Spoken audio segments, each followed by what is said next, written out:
Class 11 Accountancy Numerical Problems Solutions. Presented by Eduxir.com.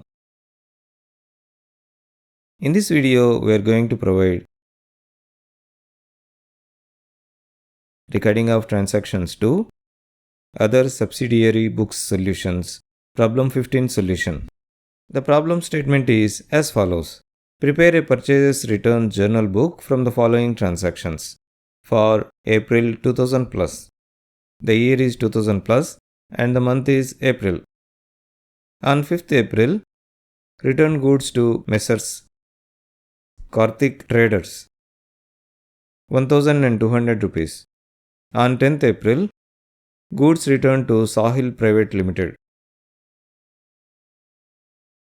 2500 rupees. On 17th April, goods returned to Messrs. Handa Traders for list price 2000 rupees less 10% trade discount. On 28th April, return outwards to Messrs. Handa Traders 550 rupees. Before we proceed with the analysis of these transactions, let us first get acquainted with the purchases return journal book. As the name suggests, the purchases return book is used to record the return of purchased goods. Sometimes, the purchased goods are returned to the supplier for various reasons such as the goods are not meeting the quality requirements or the goods are defective, etc. When the goods are returned, a debit note along with a duplicate is prepared and the original one is sent to the supplier for making the necessary entries in their books. The supplier may also prepare a note. This note is called credit note. Generally, debit note is the source document for recording the entries in the purchase return journal. The debit note contains the details as mentioned in the following specimen sample. The name of the firm issuing the note,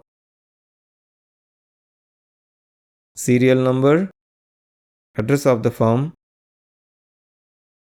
date of issue, debit note heading, the name of the supplier to whom the goods are being returned. As you know, when the goods are purchased, the supplier issues the invoice. This invoice number should also be specified. So, there will be the details of the goods returned as per the delivery challan number. Description of the goods returned. Amount in rupees written in number format. Amount in rupees written in words. And finally, the signature of the manager with date. While discussing about the purchase journal book, we learned that in order to post the purchase from the purchase journal book to the ledger accounts, the purchases account is debited and the individual suppliers accounts are credited. Now, when posting the purchase returns from the purchase return journal book, the reverse happens. Here, the purchase returns accounts are credited with the periodic total. That means monthly total or fortnightly total or weekly total, etc. The individual suppliers accounts are debited with the amount of returns. With this information at our disposal, let us first prepare the format for the purchase return journal book. The format is very similar to that of purchase journal book with few minor differences. Let us first write the title as purchase return journal book. Let us have individual columns for date, debit note number. Note that this second column was invoice number in the purchase journal book. Here it is debit note number.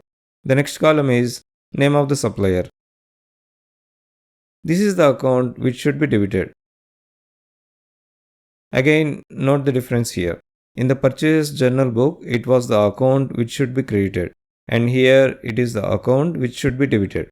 The next column is ledger folio, a column for maintaining the details in rupees. And finally, we have the amount in rupees column. We now have the purchase return journal book format. Let us now proceed with analyzing the transactions in the problem one by one and then record them into the purchase returns journal book. In the first transaction, the business has returned goods worth of 1200 to Messrs. Karthik Traders. Let us now proceed with the generalizing of this transaction. As this is the first entry in the purchases return journal book, let us first record the year in the date column. Let us then record the date. Let us now record Messrs. Karthik Traders as the name of the supplier.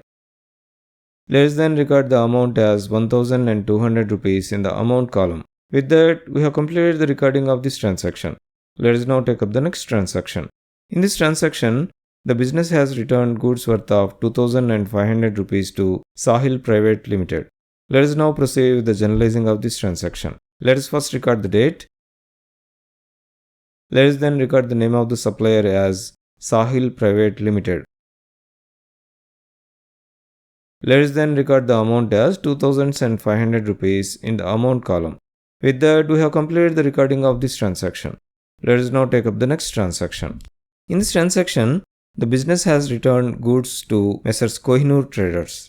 Also note that the list price of the goods is 2000 rupees and the trade discount is 10%. Let us now proceed with the generalizing of this transaction. Let us first record the date. Let us then record the name of the supplier as Messrs. Handa Traders. Now, before recording the amount in the amount column, we should first calculate the discount and then subtract the discount from the list price. The list price is given as 2000 rupees. From this list price, we have to lessen 10% trade discount. To find the amount of trade discount, let us multiply 2000 with 10 by 100. Let us cancel the 0 in 10 and 0 in 100. Let us now cancel the other 0 in 100 and 1 0 in 2000s. The result is 200. From 2000 rupees of list price, if you subtract these 200 rupees discount, the result is 1800 and we should record this amount in the amount column. With that, we have completed the recording of this transaction.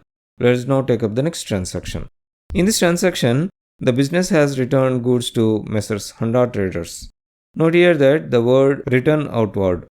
This is another wording to specify the goods returned to the supplier. Anyway, this is just for your information. Let us now proceed with the generalizing of this transaction. Let us first record the date. Let us then record the name of the supplier as Messrs. Handa Traders. Let us then record the amount as 550 rupees in the amount column. With that, we have completed the recording of this transaction. In fact, we have completed the recording of all the transactions in the purchase return journal book. As discussed earlier, at the end of the month, the purchase return journal book is total and the total is transferred to the purchase return account. Here, the total of all the purchase returns in the amount column is 6050 rupees. With that, we have come to the end of recording of the transactions in the purchase return journal book. Thanks for watching.